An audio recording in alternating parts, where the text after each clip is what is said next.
What's up, everybody? I'm Jerry Gamer. Welcome back to the channel today. We're back. And today we're looking at some new information from Monster Hunter Wilds. There was an interview with one of the developers. Some of you guys might have seen it, some of you might have not. And it kind of breaks down a lot of key questions that we were been asking about the game. So we're about to go into this. I have some footage from when I went to Gamescom earlier to play. So you can see it in the background. My family, without further ado, let's dive in. So this is interview style. So one of the questions they asked was in the opening scene. There's a part of the gameplay when you first start the game where you're on your sacred and you're doing the little chase scene. And it said, would there be any more special gameplay sequences like that later in the game? And while he said, while there won't be an exact chase scene just like that, there'll be similar special gameplay elements tied to the storyline. So we can see them having some like action game moments in the game with cool cutscenes that we get to be a part of. But that's all they're saying for now. Next question is, does the weather change randomly over time? Or does it change at specific intervals like every 10 minutes or so? And the dev said in the game, players would be able to predict the weather changing a little bit better. In the demo, the weather system is different from what it was in the full game, and the timing will be based on in-game conditions. From an experimental standpoint, the weather will feel more normal, like it changes in real time. Like, I guess similar to what we see in the world. That's the one thing I wish when I was in the training area, I was able to change the weather like whenever I wanted. So cool to see that they're gonna slow it down for when the actual game comes out. I think they wanted to showcase in the demo the rapid environments that you can encounter, and the demo was too short to have like the full cycle of how long it normally would have taken. Next question: are temporary camps in the wilderness, can they be destroyed? Is there any data on how frequent they'll get destroyed? And they said there's three kind of variations to this. There's the absolute safe location to put your camp. There's a part that location that won't be destroyed unless you attract monsters to your location. Then the third part is extremely dangerous location where monsters pass through. So if you're in a spot where monsters are naturally going to migrate through, your base is most likely going to be destroyed. But you probably put it there because you're looking to farm a specific monster. So that's the kind of difference that you can choose. So you can just based on how risky you want to be and where you put your actual camps. Now this is a juicy question. So although you can carry two different weapons, the equipment on one character seems to fit only one of them. Won't this affect the usage rate of other weapon? And they said for this, we made adjustments so that attack-related skills are equipped directly on the weapon, which is dope, which is interesting as well. So does that mean there won't be any attacking skills on our armor? Like attack boosts, you know how some like the Anjanath head typically has attack boosts on it? Will we not see that? It said when you switch weapon, the skill equipment on that weapon will automatically activate. Additionally, you can adjust your skill combination with accessories to make it that when switching weapons, the equipment will adjust to the other weapon type as well. So it looks like we're gonna have like loadouts, I would imagine. Or like if I go from Longsword, my Longsword skills activate and my gear will just switch. And if I were to go to dual blades, then my stuff I have on my dual blades will just automatically equip, or heavy bow gun, whatever weapon you want to use. Which is cool. I can't wait to see how they do it because the big focus here is using two weapons. So they have to kind of make it like accessible for us to use the weapons when that's like a big component of the game. Next question was when summoning 3 companions, does the monster scale, HP scale to the multiplayer level, and can companions cart when defeated? And they said when supporting the NPC hunter, the difficulty does scale to multiplayer. However, if the NPC carts, it won't count towards your cart. Mission failure, meaning that they can cart as much as they want. It's only when you cart that the actual counts towards your timer or your carts available to you. I think this is a silly question. Besides the Windward Plains and the Scarlet Forest, would there be other maps? I guess because the maps are so big, people are like, I guess that must be it, because you can fit like multiple world maps into one of these massive maps that we're seeing right now on Wild. But come on, I can imagine there has to be at least 4 areas.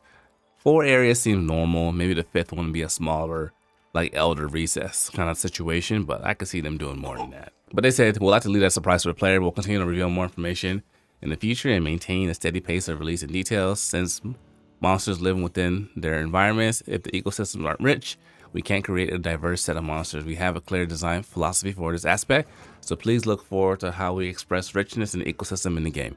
So they're like, chill out, chill out. We know what we're doing. They didn't have a plan of ours how they want to make monsters and showcase things. Just chill out. So next question is, the monsters announced so far seem more of the standard type.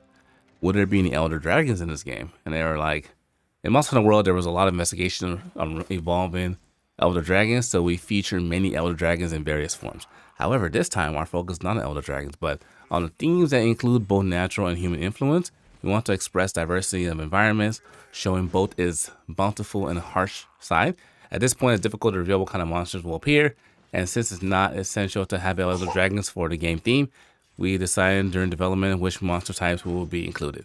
So chill out, don't worry. Just because it's not an elder dragon title doesn't mean there aren't going to be beastly monsters in the game, like Magnamalo, Scarmagnamalo, Lucin, Nargacuga. What is it? That dude, Espinas. There's a lot of monsters that aren't, or Flaming Espinas. There's a lot of monsters that are not necessarily elders, but they're strong, good fights. So just chill out. Just because they're not elders, there's going to be a lot of dragons in the game, or monsters in the game. Next is focus on performance. Demos seem to be running in graphics mode. What are the resolutions and frame rates for graphics mode? Would there be performance mode in the full release? And what will the target be? This is the one everyone's been asking about. There's been a lot of fuss on the internet around like performance, how the game's gonna run. So the question is, we are still discussing the details of performance mode. As for frame rates, since the game is still in development, we can't provide exact specs on the final version yet. The version you experience was created specifically for this event and does not represent the final product quality. We're in the final stage of development, and once the final version is ready, we'll announce the details. They had a specific goal in mind when making the demo and how they wanted it to run. And they were like, hey, we made this version for the demo. When the game comes out, the game will come out and they'll talk about things there. So I'm not worried about optimization because, you know, World ran well. So we'll just have to wait and see. Next question is, during the demo, there were moments when the frame rate didn't feel stable. Since you mentioned the current version isn't the final one and still needs optimization, what kind of frame rate are you aiming for? They're going for it. The response is, this isn't the final representation of the game's performance, and since PC configurations vary, we need to adjust optimize for different systems. We need a bit more time before we can finalize the specs, parameters for the game's performance. This is why I'm calling it right now. The best platform to play the game on is going to be on the console, to be honest.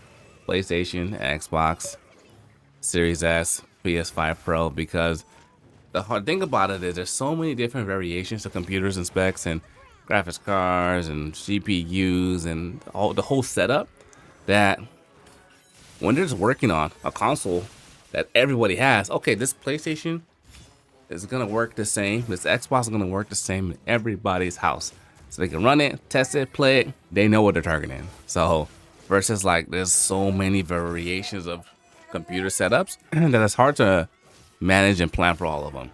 So if you have a beefy machine, you got a 4090, you got a 4900X, you're running the game just fine, don't worry about it.